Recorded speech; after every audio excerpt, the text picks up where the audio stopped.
Yeah, you got the.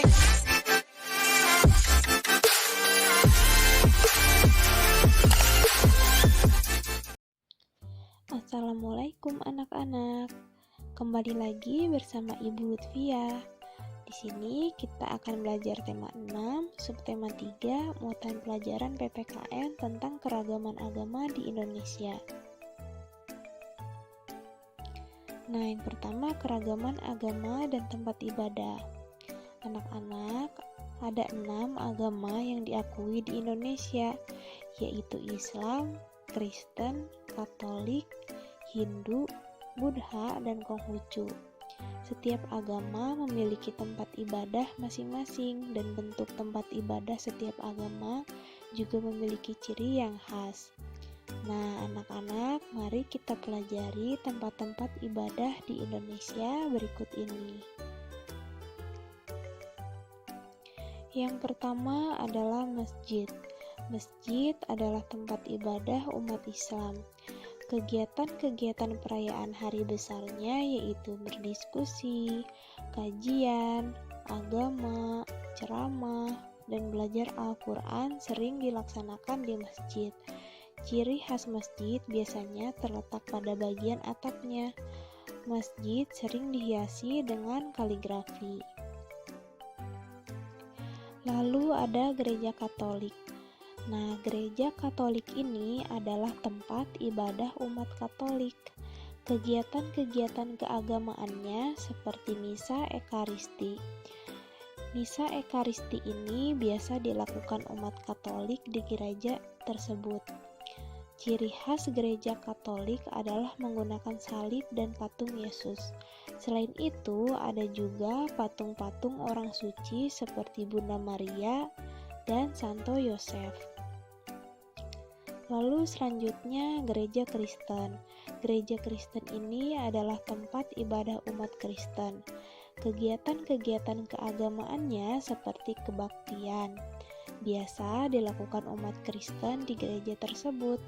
Ciri khas gereja Kristen adalah salib berupa palang tanpa patung Yesus. Bangunan gereja tradisional seringkali memiliki sebuah menara atau kubah. Lalu ada pura. Pura adalah tempat ibadah agama Hindu di Indonesia. Pura dirancang sebagai tempat ibadah di udara terbuka yang terdiri atas beberapa lingkungan yang dikelilingi tembok. Ciri khas pura adalah pelinggih Meru, yaitu menara dengan atap bersusun tinggi yang menyerupai pagoda. Terdapat beberapa jenis pura yang berfungsi khusus untuk menggelar beberapa ritual keagamaan Hindu.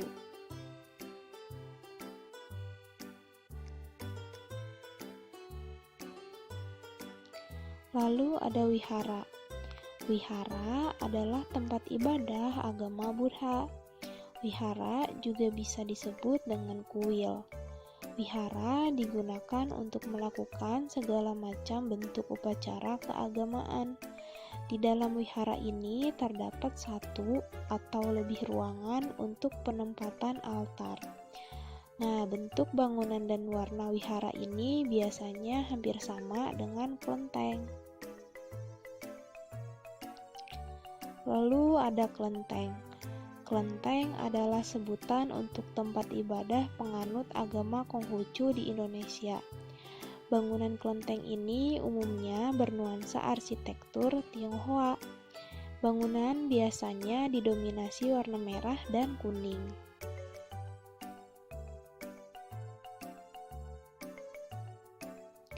Nah, anak-anak, berikut perilaku yang dapat dilakukan agar persatuan dan kesatuan antar umat beragama tetap terjaga. Yang pertama yaitu menghormati teman yang sedang beribadah sesuai agamanya.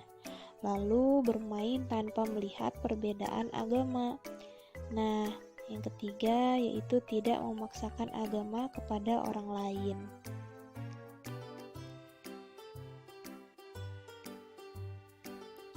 Lalu berikut ini merupakan hari besar keagamaan. Yang pertama adalah agama Islam. Agama Islam ini hari besar keagamaannya yaitu Idul Fitri, Idul Adha, Tahun Baru Islam, Maulid Nabi, dan Isra Mi'raj. Yang kedua yaitu agama Kristen. Hari besar keagamaannya yaitu Natal, Paskah, dan kenaikan Isa Al-Masih. Yang ketiga yaitu agama Katolik. Hari besar keagamaannya Natal, Paskah, dan kenaikan Isa Al-Masih. Yang keempat yaitu agama Hindu. Hari besar keagamaannya yaitu Nyepi, Galungan, dan Kuningan. Yang kelima ada agama Buddha, di mana hari besar keagamaannya yaitu Waisak, Asada, dan Katina. Nah, yang terakhir yaitu agama Konghucu. Hari besar keagamaannya yaitu Imlek dan Cap Gomeh.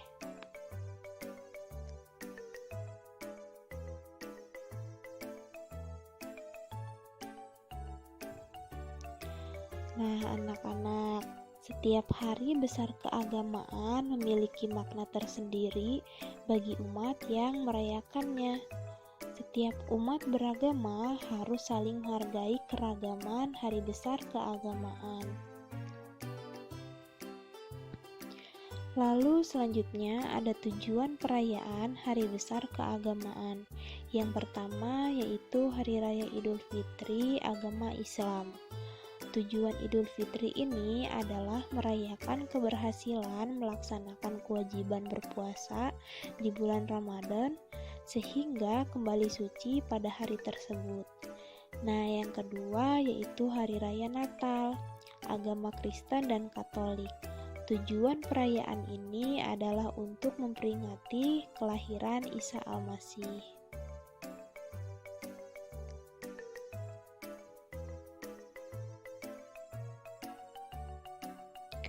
Lalu yang ketiga, Hari Raya Nyepi agama Hindu. Tujuan perayaan ini adalah permohonan kepada Tuhan Yang Maha Esa untuk menyucikan buana alit atau alam manusia dan buana agung atau alam semesta. Nah, yang keempat yaitu Hari Raya Waisak agama Buddha. Tujuan perayaan ini adalah merayakan 3 perayaan penting, yaitu lahirnya Pangeran Siddhartha. Pangeran Siddhartha mencapai penerangan agung dan menjadi Buddha, dan wafatnya Buddha Gautama.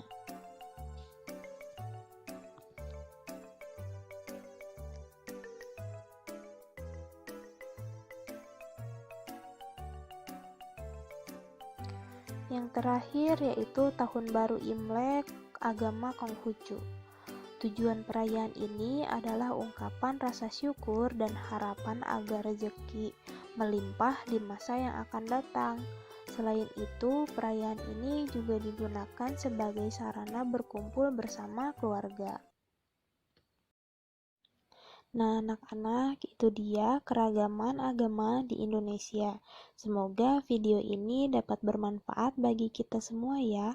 Tetap semangat walaupun belajar di rumah. Terima kasih. Assalamualaikum warahmatullahi wabarakatuh.